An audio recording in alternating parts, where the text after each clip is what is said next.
بسم اللہ الرحمن الرحیم۔ آج میری ویڈیو کا عنوان ہے قائد اعظم سے پوچھا گیا کہ آپ نماز کیوں نہیں پڑھتے تھے۔ اس ویڈیو کو اینڈ تک ضرور دیکھیے گا، ساتھ ساتھ سبسکرائب اور لائک شیئر ضرور کریے گا، جزاک اللہ۔ قائد اعظم محمد علی جناح کا جواب سن کر مولوی شبیر کو پسینے چھوٹ گئے۔ مولوی شبیر علی تھانوی بیان کرتے ہیں کہ ایک دفعہ بڑے بڑے رہنماؤں مولوی شبیر علی تھانوی بیان کرتے ہیں کہ ایک دفعہ مجمع عام میں بڑے بڑے رہنماؤں کی موجودگی میں نے قائد اعظم سے بڑے بے باک طریقے سے پوچھا کہ مسٹر جناح، آپ نماز کیوں نہیں پڑھتے؟ جناح صاحب نے جو جواب دیا اسے سن کر تو مجھے پسینہ آ گیا کہ اتنا بڑا آدمی اور اتنے بڑے اجتماع کے سامنے اس نے کیا جواب دیا۔ آئیے اس کا جواب سنتے ہیں۔ 1936 میں جب پنڈت جواہر لال نہرو نے یہ اعلان کیا کہ ہندوستان میں صرف دو ہی گروہ ہیں، ایک انگریز اور دوسرا کانگریس، تو قائد اعظم نے انہیں بروقت للکارا اور مسلمانوں کی موجودگی کا احساس دلاتے ہوئے انہیں یہ باور کروایا کہ یہاں ایک تیسرا گروہ بھی ہے جسے مسلمان کہتے ہیں۔ تو شیر کی اس غرض سے کانگریس کے ایوانوں میں زلزلہ آ گیا۔ قائد کے اس نعرہ حق کا انجام یہ ہوا کہ کانگریس اور اس کے گماشتوں نے قائد اعظم کو نشانے پر رکھ لیا۔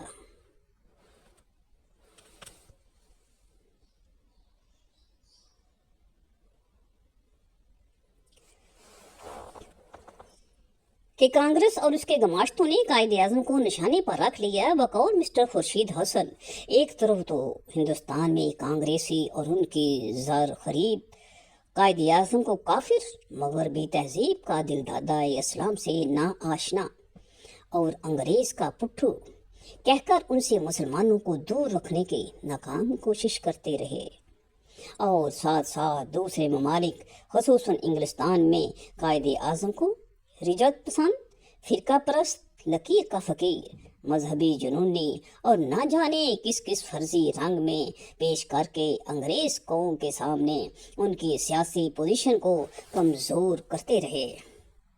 قائد اعظم کی اخلاق و کردار سے اور دین اسلام پر عمل کے ثبوت کے لیے صرف ایک ہی واقعہ کافی ہے، جس کو منشی عبد الرحمن نے اپنی کتاب قائد اعظم کا مذہب اور عقیدہ میں تحریر کیا ہے۔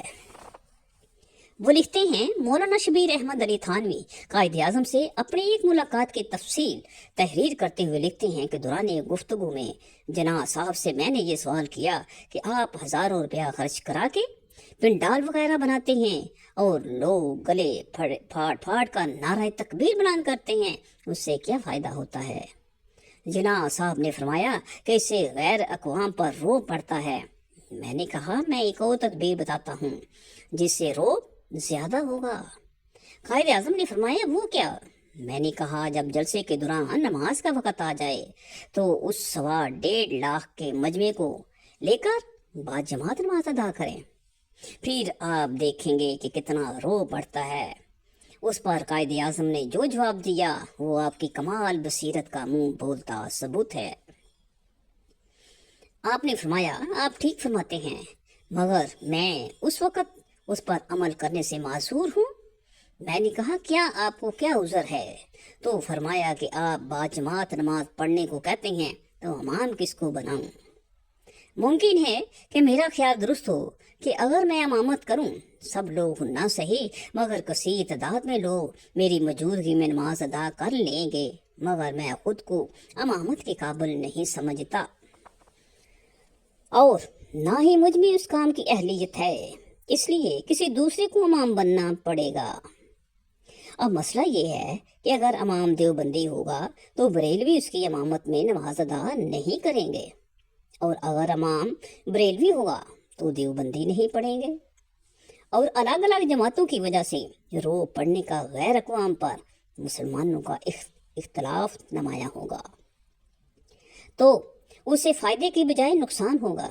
दुश्मन मुसलमानों को अलग अलग देखकर मज़ीद दलेर होगा और उससे फ़ायदा उठाने की कोशिश करेगा।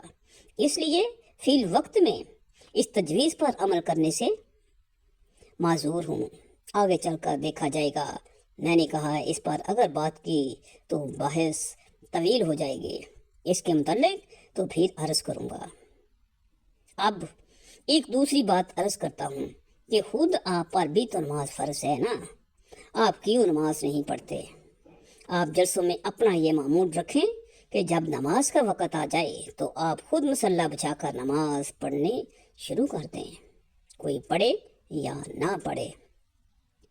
इस सवाल का जवाब जो जना साहब ने दिया, उनके अल्फाज आज तक मेरे कानों को गूंज रहे हैं, जिनको सुनकर मुझे बहुत पसीना आ जाता है। आमतौर पर यह देखा गया है कि जब इंसान किसी ऊंचे मकाम पर पहुंचता है तो वो अजब और तकब्बर का शिकार हो जाता है। वो खुदा को भूल जाता है और अपने ऊपर किए गए किसी भी एतराज़ को अपनी तौहीन समझते हुए एतराज़ करने वाले को करार वाकई सज़ा देने के अहकामात जारी कर देता है। मगर हमारे कायदे आज़म की शान ही निराली है। जब मौलवी साहब ने पूछा कि आप पर भी तो नमाज फ़र्ज़ है ना, आप क्यों नहीं पढ़ते, तो याद रहे कि ये सवाल मजमा आम में हो रहा था। तो उस वक़्त कायदे आज़म कुर्सी पर तकिया लगाए बैठे थे। कायदे आज़म पर इस सवाल से इतना रोब तारी हुआ कि आगे को झुक गए और नहायत ही नदामत के लहजे में कहने लगे कि मैं गुनाहगार हूँ, ख़ताकार हूँ। आपको हक है कि मुझे नमाज का कहें, मेरा फ़र्ज़ है कि मैं सुनूं। मैं आपसे वादा करता हूँ कि आइंदा इंशाअल्लाह नमाज पढ़ा करूँगा। इस मजमा आम में सरकर्दा अफराद की मौजूदगी में जब कायदे आज़म ने इजहार नदामत किया और इकरार ख़ता किया तो कायदे आज़म के इस अमल ने मुझे बहुत मुतासर किया। कायदे आज़म के इस जवाब के बाद मैंने फिर कहा कि देखिए, ये जनाब का वादा है। जनाब जितना अपने असूलों का पक्का है उतना ही अपने वादों में भी पुख्ता है। ये किसी चलते फिरते आम आदमी का वादा नहीं कि वादा किया और भूल गया। उस पर कायदे आज़म ने बार बार सीने पर हाथ मारकर कहा कि हाँ, ये जनाब का वादा है, ये जनाब का वादा है, मैं इसको पूरा करने की कोशिश करूँगा इंशाअल्लाह। आप मेरे लिए दुआ फरमाएं। उसके बाद कायदे आज़म ने नमाज शुरू की और अपने आखिरी वक़्त तक अहले सुन्नत के तरीके के मुताबिक नमाज के पाबंद रहे।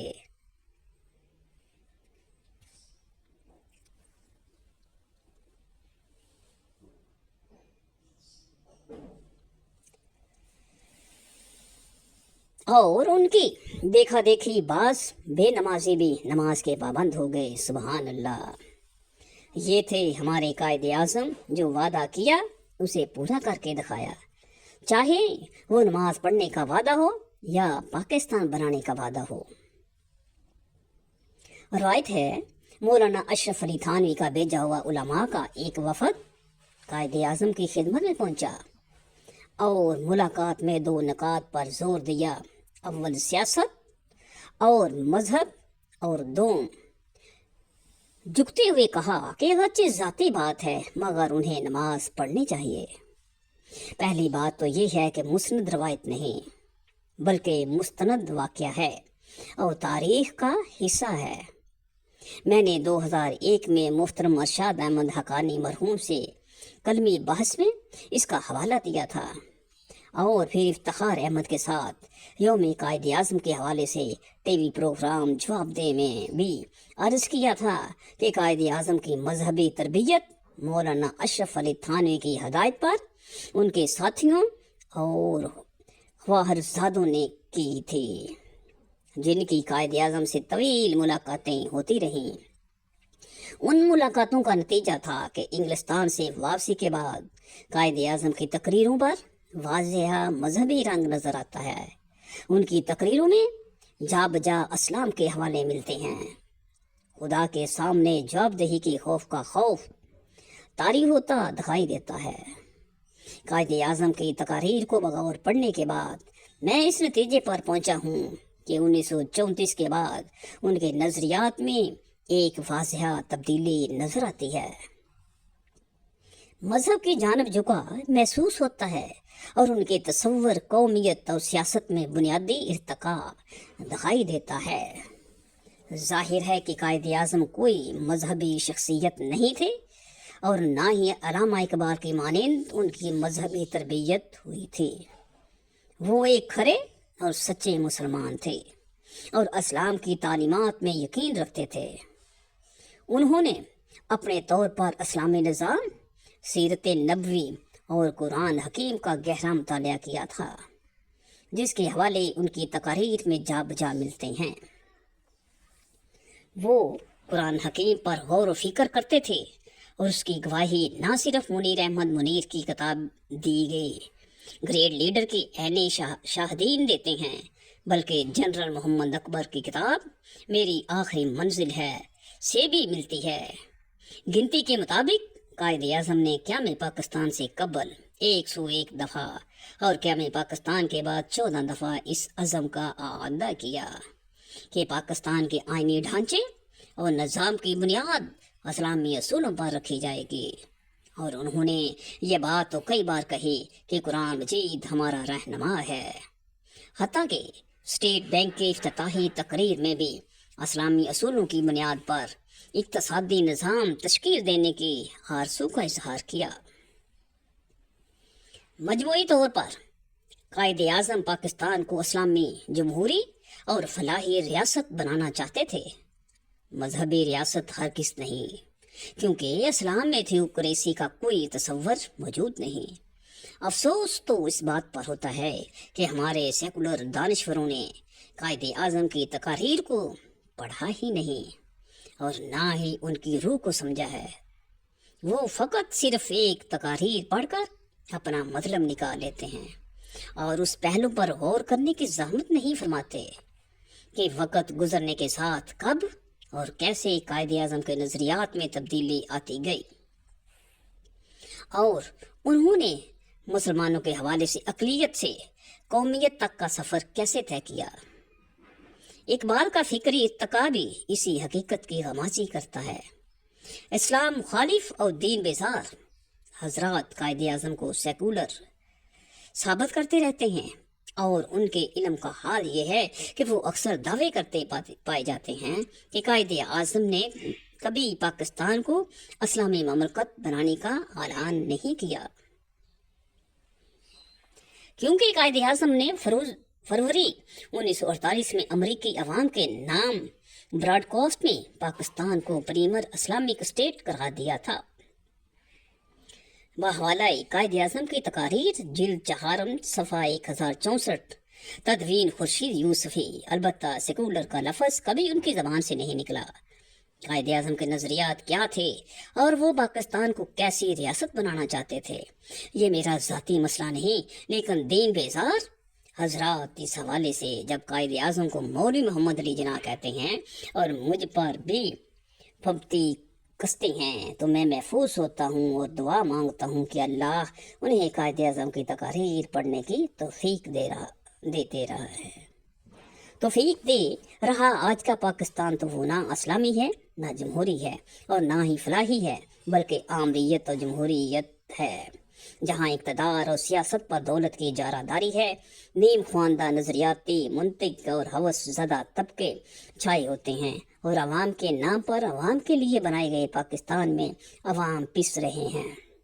बात चली थी मौलाना अशरफ अली थानवी और कायदे आज़म की मजहबी तरबियत के हवाले से, और कदरे दूर निकल गई इस ज़मन में मुंशी अब्दुर्रहमान खान मरहूम की किताब तामीर पाकिस्तान और उलमाए रब्बानी में तफसील से मौजूद है और पढ़ने के लायक है।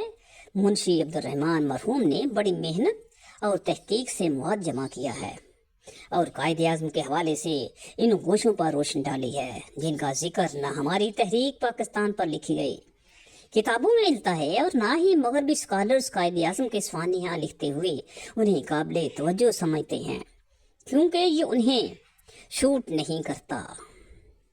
کیونکہ یہ انہیں سوٹ نہیں کرتا۔ آج کا نوجوان تو یہ بھی نہیں جانتا کہ مولانا اشرف علی تھانوی بہت بڑے اسکالر، مفسر قرآن اور سیرت نبوی کے عظیم مصنف اور بڑی روحانی شخصیت ہے۔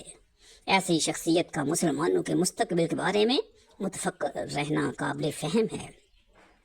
مولانا شبیر کی رویداد تبلیغ کا حوالہ دیتے ہوئے منشی عبد الرحمن نے لکھا ہے، حضرت حکیم الامت مولانا اشرف علی دوپہر کا کھانا نوش فرما کر کیلولے کے لیے خانقاہ میں تشریف لائے اور مجھے آواز دی۔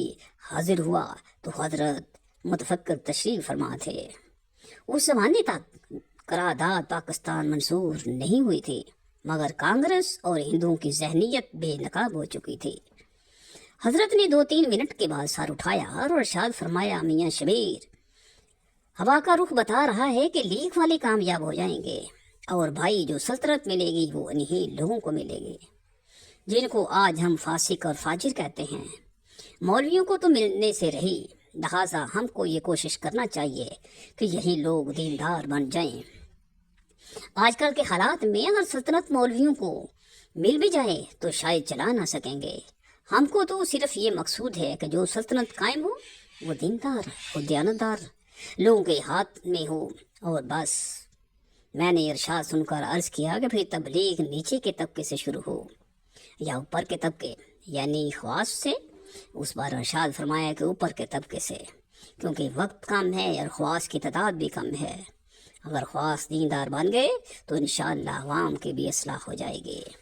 اس پس منظر اور اس جذبے کے تحت مولانا اشرف نے ایک دفعہ ایک وفد ترتیب دیا تو نواب محمد اسماعیل کے ذریعے قائد اعظم سے ملاقات کا انتظام کیا۔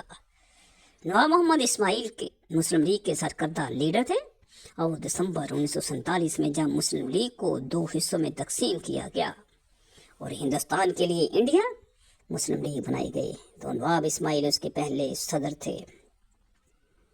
آپ سے التماس ہے کہ اپنے قائد اعظم کے لیے دعا فرمائیں۔